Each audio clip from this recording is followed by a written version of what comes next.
சிவகதி காட்டி ஒளியுற வைத்தனை உரிய உண்டாரே.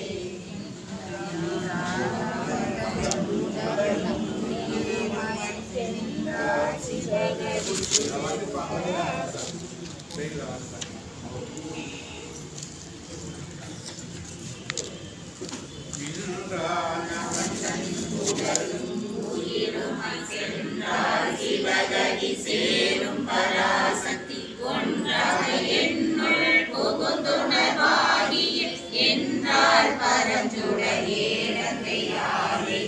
ஏழங்கை நங்கை இறையங்கள் முக்கணி வேடம் படிகம் விரும்புதென் தாமரை பாடும் திருமுறை பார்ப்பதி பாதங்கள் சூடுமில் சென்னி வாழ்வுடன் சொல்லுமே ஓத்திரம் செய்து